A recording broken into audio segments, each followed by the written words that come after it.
Bismillahirrahmanirrahim.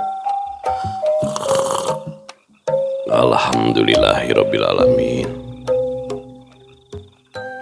Assalamualaikum warahmatullahi wabarakatuh. Sampurasun wargi dulur baraya sadayana tepang dangu di sareng simkuring Mang Ian Kidemang Gunung Halu tia geningan anu manis anu kempot anu mempesonanya anu pangkasep ngasa Jawa Barat cek ma eta oge. Dina acara anu maneh nyaeta dongeng Sunda. Dongeng zaman kiwari ala kiwari anu nyarioskeun lalakon kahirupan mangsa bihari atanapi kabaheulaan. Kumaha dadaramang para wargi sadayana atuh mugi dina ginanjara kawilujengan rahayu berkah salamet amin ya Allah ya rabbal alamin. Dina waktu ieu simkuring seja neraskeun hanca anu katunda dina pedaran dongeng anu judulna Saninten Emas bagian anu ka-51 karya Kang Rompisnya atanapi Kang Yepi Cahyadi. Kumaha salajengna ilalakon Riri Wadarsi Mahyade nya ulah kamana-mana tetep manco di channel YouTube-na Dongeng Sunda Mang Ian. Namung satacana dilajeng kade ulah hilap nu tacan subscribe kana YouTube-na Dongeng Sunda Mang Ian mangga di subscribe heula nya supados tiasa kenging notifikasi kanggo satiap jajar carita nu salajengna oge nu sanesna. Anu parantos subscribe na simkuring ngahaturkeun ibu nuhun laksa ketika bingahan atau mugi asing tiasa jantan lencang nu ngahibur kepala wargi sadayana nya. Kanggo ibu-ibu bari masaknya seuh gegerohna, kanggo bapak-bapak bari nyantai nyikopai udud samsai ngabaheuhai nya. Oh nyawangkeun nu bohay oge di padamelanana, di tempat konveksi bari ngajahit motong ngobrasna, di tempat cukur asgarna, di pasar, di pabrik, di kantor, di perjalanan, pokona mah dulu nu aya di lemur baraya nu aya di kota oge di pangumbaraan kumargi teu sakedik wargi-wargi urang nu aya di luar daerah bahkan di luar negeri sok mararanco dina Dongeng Sunda Mang Ian teh nya rencang damel andong katinung cenanya teras ulah di like nya ulah ulah di like aing teu fokus ulah hilap like komen gitu nya sareng share pokona mah teu komen budug ja sareng saumpami nangaros kahibur ku pedaran dongeng simkuring terasa yang apresiasi tiasa kana nomor dana ieu nya sabaraha we saikhlasna tah 2000 etang parkir wewes nya teras langkung raos disambungkeun kana speaker aktif ngageleger nya para wargi sadayana nya oge simkuring nyuhunkeun didogalihna nya kanggo bantosanana aosan Al-Fatihah ada gratisnya Al-Fatihah mah kanggo pun biang khususon ila ruhi ahlil kubur Umi Hajah Diah Herawati binti Arukate Allahumma gfirlah warhamwafi syilillahilahum al-fatihah a'udzubillahi minasyaitonirrajim bismillahirrahmanirrahim alhamdulillahirabbil alamin arrahmanirrahim maliki yaumiddin iyyaka na'budu wa iyyaka nasta'in ihdinas siratal mustaqim siratal ladzina an'amta 'alaihim ghairil maghdubi 'alaihim waladdallin ighfir lana amin. Lamun urang sasarengannya aya 5.000 10.000 ngaoskeunnya Al-Fatihah ieu janten medan energi anu luar biasa. Mudah-mudahan urang kaberkahannya anu nuju usahana sing dilancarkeun usahana anu nu gaduh cita-citana sing dikabul anu gaduh sametanana sing kabayarnya anu teu damangna sing engal didamangkeun pokona mah sing bagja. Supados teu nyangkolong ting kana waktos hayu urang sami-sami ngalajengkeun ieu lalakon Saninten Emas bagian anu ka-51 mangga kaparayun sadayana. Wilujeng ngadangukeun prung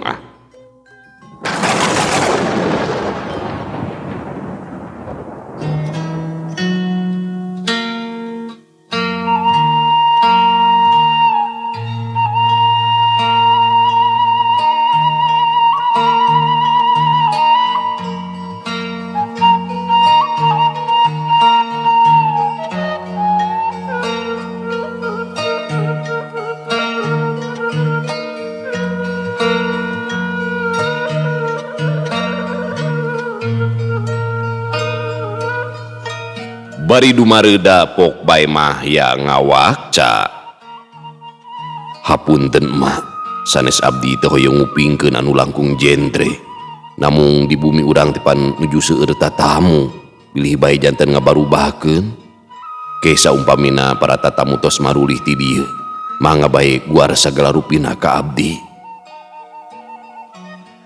Hampura emah ujang lain hartina emak teu boga wiwaha cumarita teu nempok kana kaayaan tapi emak teh aya kereteg kana hati lamun emak kudu gancang nepikeun ieu rusiah ka hidep Najan tacan kaguar sagemlengna, tapi hati emang ngerasa ngemplung asal lepas tina bang baluh gede. Ke, lamun hidup salse mah, emak rek ngaguar deui, sangkan hidup apal kana sagala rupana. Pok nama entat bisa ngamaklum karena caritaan anakna.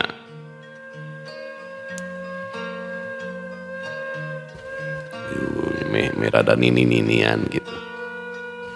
Hatur nuhun mah, abdi getang tos hoyong uninga kana sagala rupina. Dikantun heula ku abdinya, bade nepangan deui Aki Muhdi. Ceuk mah ya bari lalaunan cengkat, laju muru karohangan tengah.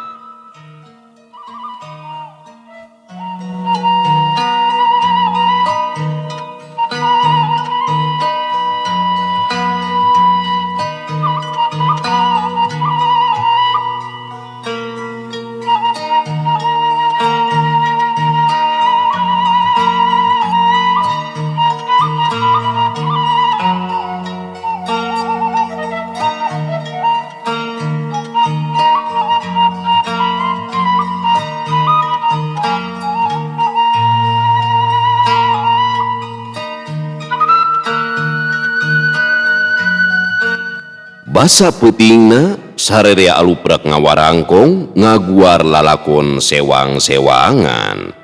Mahya anu diukna diapit ku enden ruminten katut enden putria ukur ngabandungan kanu keur cacarita sargep nakeranan. Pon kitu deui si kaja inyana sarua mendeko nengetan kanu keur ngalalakon.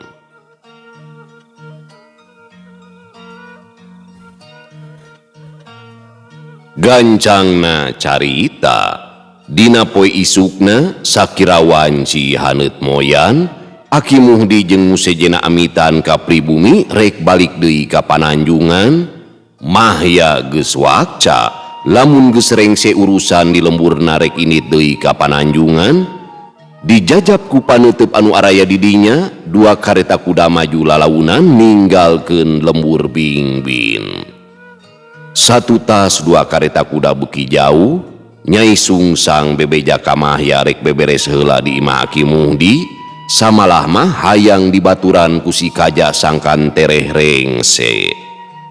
Basa Nyai Sungsang katut si kaja arindit ka imahna Aki Muhdi, Mahya jeung indungna unggah deui ka imah. Indung anak bukek dariuk beringing hareupan hau anu ngagea ruhai. Pok bae mak entat nyarita. Ujang, mengpeung kerineh sarta taya sasaha di dieu. Mak teh rek nuluykeun di caritaan anu kamari. Heueuh lainna naon, mak teh hayang leupas tina bang baluh ngarah teh jadi pikiran. Pon kitu deui keur diri hidup bisa nganyahokeun lalakon emak anu sabenerna. Unjuk sumangga mah, abdi ge sami hoyong uninga lalakon emak nu saleresna. Walon Mahya haget nakeranan.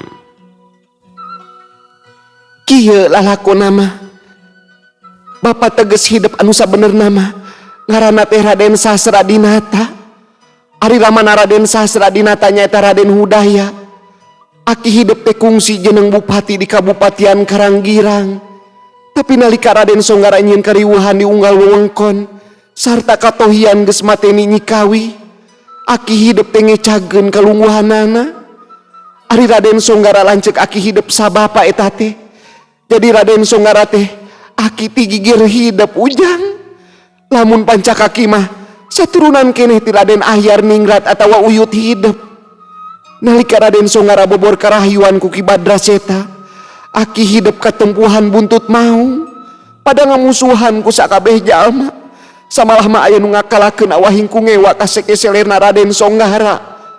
Tah 2 bulan ti mautna Raden Songgara, Aki hidup ge tilar dunya. Tiwang kita harita sakabeh turunan atawa rerehan nu aya patalina jeung Raden Songgara teh teu leh pada ngamusuhan.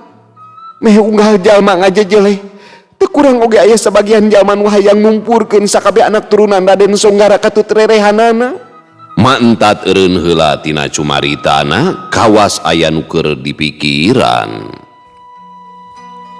Ngadenge caritaan indungna, Mahya ukur ngaraga meneng teu boga panyangka lamun dirina teh masih kene saturunan jeung Raden Songgara anu hartina si Durgala teh bisa kasebut wana Mahya. Saterasna kumaha emak? Ceuk Mahya bangun anu teu sabar. Bapa hidup ge sarua pada ngakalakeun ku sawareh jalma nu teu woleh pada Bapa hidup ge sarua pada ngakalakeun ku sawareh jalma teu woleh pada ngajejele. Basa ngadahup ka mate teu kurang dulur mage loba nu hanjelu pedah menangkeun bapa hidup. Tapi mah boga payakinan lamun bapa hidup talajakna teu kawas Raden Songgara nyage saturunan.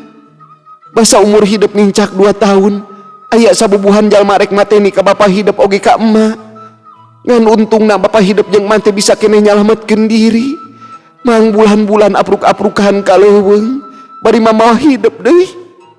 Nepi ka hiji waktu bapa hidup jeung emak anjog ka dieu.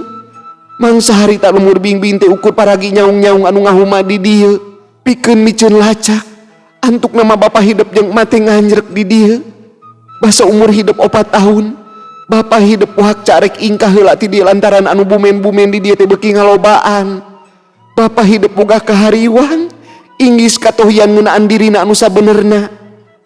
Sameme ini ti dieu bapa hidup teh nunda amanat ka emak.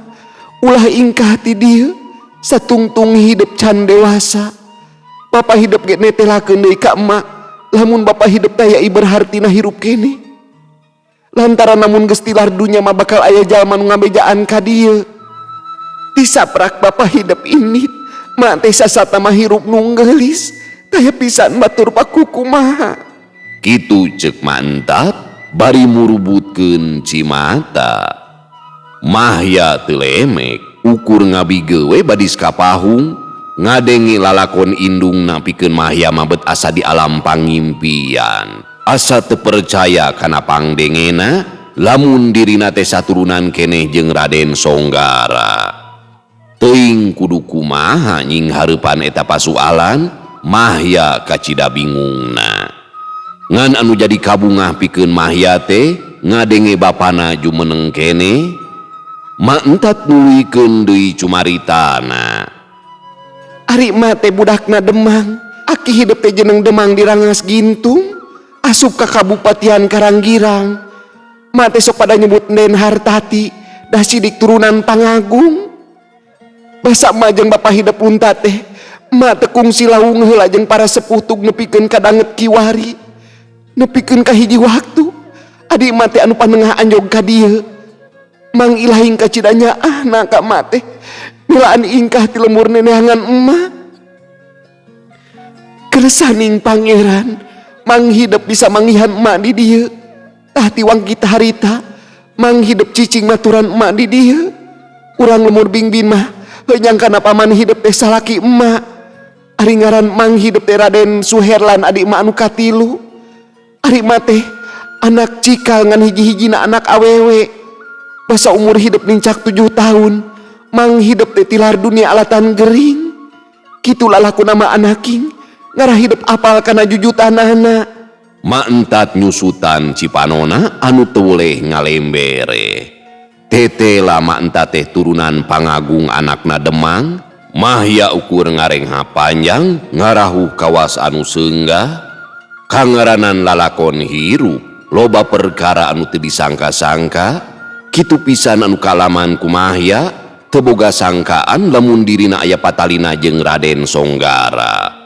Kapan sidik Raden Songgara teh nemahing patina ku Ki Badraseta guruna Aki Muhdi atawa guruna Mahya. Pon kitu deuyna mangsa kiwari dirina sorangan anu miboga pancen pikeun numpes turunan Raden Songgara anu ngagem elmu rahayuning urip. Tapi Mahya geus gilig patekadan keukeuh rek numpes si Durgala katut baladna sok sanajan masih keneh saturunan jeung dirina. Mahya oge boga pamikir lamun dirina bisa numpurkeun si Durgala hartina geus ngajungjung harkat darajat bapana. Sok sanajan saturunan jeung Raden Songgara tapi bapana ulah disakompet daunkeun. Sababna jan sakocoran taya patalina jeung talajak Raden Songgara na mangsa bihari. Pok bae mah ya ngawakca. Hatur nuhun mah, tos ngaguar sagala rupina ka abdi. Sahenteuna abdi moal poe kenting obor nalika nyusud ka sekeseler atanapi kanu saturunan. Abdi kieu tiasa ngamaklum, kunaon pangna pun bapa luluasan ninggalkeun emak di dieu. Sadayana ge kanggo kasalemetan diri emak, oge kanggo diri abdi. Dupi si Durgala teh nami aslina saha manawi emak uninga? Nyasat mah ge teu apa lantaran kaburu ingkah ti lembur anu jentre mah pasaharita aya bejana loba jalma nu jajantung ngagorowong. Mamah geus terus rasa lamun anu boga polahna teh geus pasti turunan Raden Songgara. Walon mak entat bari neuteup ka anakna.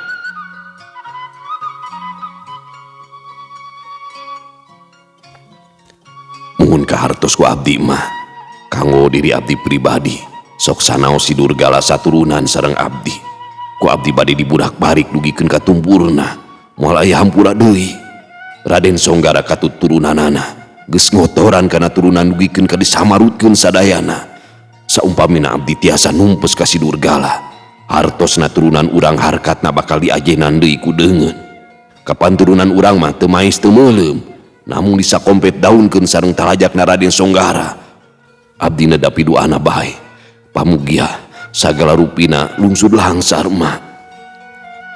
Ceuk mah ya tegesna keranan ngebrehkeun pamadeganana kanu jadi indungna. Iya, indung mah najan teu dipenta ge salawasna bakal ngaduakeun kanu jadi anak. Bra, hidup geura ngalalakon nanjeurkeun kabeneran. Pokona mah ulah poho pake topeng eta baju satria bertopeng teh pake ku ujang. Nah saya kita si Maya teh jadi lanjut aja asa nurut. Lain ujang teh satria baja hitam teh ya Lin. Ini kemana we? Aduh Mang Faisal. Aduh, aing kata tuh Mang Faisal. Aing kemana we dongeng malah bebas. Posisi di Cirebon, abdi menuju di Bandung. Lebih kemana deh buat deh? Kaperih kolot mangsa bihari mugi acing jadi perhapikeun diri hidup. Najan hirup urang sangsara balangsak kekeh ajen diri mah anu utama. Same memang ngejati mah jeung bapa hidup. Mak teh geus ngijir pi balukareunana. Mak tigin kana payakinan najan ngalaman hirup lara masakat. Mak teh ngarasa regreg ayeuna mah aya hidup anu salawasna bakal bebela kanu jadi indung nyaeta ka emak. Walon mak entat bari ngusapan sirah mah ya. Atur nuhun mah, hapunten abdi teu acan tiasa mulang tarima kanu janten sepuh. Ceuk mah ya bari dumareuda. Ih, ulah ngomong kitu pamali. Indung mah teh hayang dipulang tarima kudu jadi anak. Ningali cager bager oge kolot mah kacidabungahna. Ngan omat dina hiji waktu mah hidup teh kudu nyusud ka bapa hidup. Najan teuing di mana ayana tapi pangrasa maju meneng kene. Ke hiji mangsa mah mage hayang mulang ka lembur nepungan aki katut nini hidup. Susuganan bae aranjeun aju meneng kene paranjang yuswana. Pokna mak entat deui, hatena ngadadak ngahlas inget deui ka para sepuhna anu lawas tacan kungsi lawung deui. Insyaallah mah hiji waktos mah abdi bade maluruh ka sadayana. Walon mah ya aya rasa kabungah dina dirina bisa apal kana silsilah turunanana. Heuleut sawatara waktu Nyai Sungsang katut si Kaja geus kadarinya deui. Satuluyna mah sarere aluprek ngawarangkong bari kaselang ku barang dahar. Dina wanci tunggang gunung mah ya katut si Kaja arimit deui ka leuweung puncak.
Tisaprak Nyai Sungsang aya nunulungan meh diunggal lembur men aya kajadian jalma nu nemahing pati alatan jajantungna gorowong tapak ngorowot. Para balad sidur gala kawas ngahajakeun mateni urang lembur ku cara anu teu munasabah. Eta kajadian teh matak ngageunylengkeun ka balarea lantaran meh saban peuting diunggal lembur aya kajadian Rajapati. Anu ngaronda ngadadak suwung teu wanieun ngulampreng na wanci peuting, urang lembur ukurna rumpi di imahna sewang-sewangan bari pinuh karempan jeung kasieun.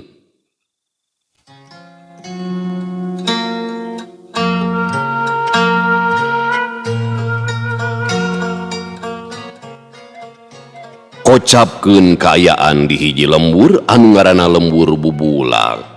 Ari eta lembur asupna ka Kademangan Panglejar wawahan Kabupatian Pananjungan. Ti wanci sareupna urang lembur geus ngarampih ka imahna sewang-sewangan beja ngeunaan Rajapati anu mahabu meh diunggal lembur teh geus nerekab ka saban wewengkon. Ku hal eta pisan urang lembur Bubulak teh nu kumawani ngulampreng na mangsa peuting, tapi sok sanajan kitu anu kagiliran ngaronda mah angger bae kudu nyumponan kana kawajibanana, najan kumaha bae oge kaayaan lembur kudu salawasna ditalingakeun. Kangaranan jalma sokeuna ku paribasa ngalabanda dina pakewu anu hareutina mah ngabanda ku jalan sarakal, boh maling atawa ngagarong dina kaayaan lembur keur genting. Di garduh ronda aya 4 urang jalma keur dariuk bari ngariung durukan anu ngababelah. Di antara 4 urang aya kokolot lembur anu ngaranna Mang Saedin salaku kokolot lembur atawa tua kampung. Mang Saedin ngahaja milu ngaronda sangkan anu sejena daek arindit.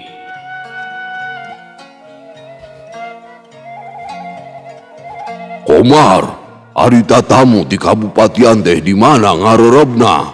Ulah teh can kungsi nanyakeun deui kaganku. Kaburu init kabalong tadi teh. Ceuk Mang Saedin bari ngalintingkeun udud bakona. Ngadenge mah di Imajang Sebul ngarah deukeut lamun ngajojo ka unggal kampung. Kapan Imajang Sebul teh pernahna di wates lemur urang jeung lemur peuntas. Ari ngaranna mah Jang Isom, salah saurang muridna Raden Mahya. Ceukan kubu mah unggal peuting Jang Isom teh bakal ngaroris lemur urang. Kuring teh ngarasa regreg temelang teuing, santeuna aya jalma nu miboga pangarti luhur. Walon Komar ngajentrekeun ka tua kampung. Okun bae ari Gus Cinuk mah di Imajang Sebul. Ulah ge ngarasa regreg ngadengena. Pokna tua kampung deui bari ngarongkong kana cai nginumna. Ih, lain ngalele wajang Komar, kuring ge sarua ngarasa bunga ku aya Jang Isom di lemur urang teh. Sok komo ngadenge beja ti lemur sejen mah mataku kurayeun apanan. Loba urang lembur anu dirogala ku alatan jajantungna dikorowot. Uring mah asa ginggiapeun sorangan, matak baluas kana pipikiran. Ceuk baturna Komar anu ngaranna Ijan. Sarua kuring Kang, asa keung ngadengena. Tapi susuganan bae kajadian teh ganjang kaungkulan. Karunya ka urang lembur, teu boleh dikungkung ku rasa kasieun. Walon Komar deui bari nyaluukeun le. Walon Komar deui bari nyuluhan durukan ku suluh garing. Keur aluprek ngawarangkong kadinya aya 2 jalma ngurunyung. Ari anu datang tayalian Jang Isom anu dibaturan ku Jang Sebul. Aturan, manawi teh taya nu sumping. Ceuk tua kampung ka Cidagalehgehna, inyana gancang munjungan ka Jang Isom katut ka Jang Sebul. Pon kitu deui anu sejena sungsong sasalaman kanu anyar datang. Satu tas Jang Isom katut Jang Sebul dariuk, tua kampung nyarita deui. Hapunten ieu teh Aden, pun mang teh teu kantos nepangan Aden ka bumi naganku tadi teh. Mung neme teh naroskeun we ka Jang Komar, sauna salira Aden ngarerebna di bumi Jang Sebul. Teu nanaon Mang, tadi ge tos paeut sarenggan kuwu. Ke ari lembur Bubulak kawatesku lembur mana bae Mang, Kuring teh hayang apal. Walon Jang Isom bari musiwol ngaluarkeun udud kulintingna. Ari Jang Isom salah saurang baladna Mang Oyon anu ditibanan pangawasa kumahya.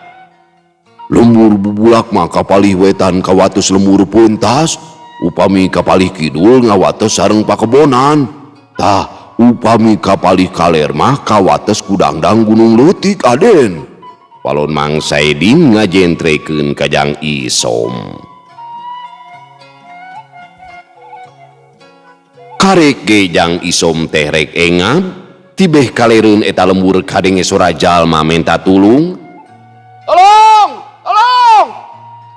Sora lalaki anu menta tulung teh harusna keranan, kawantu dina kayaan peuting anu keur meujeuhna jempling.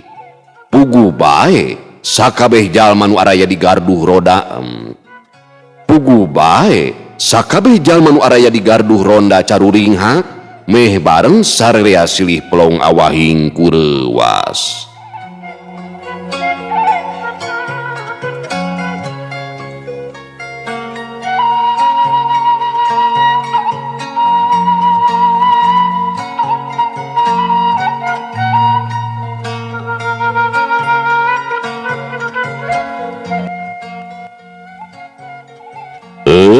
Pamiarsa sadayana waos deh.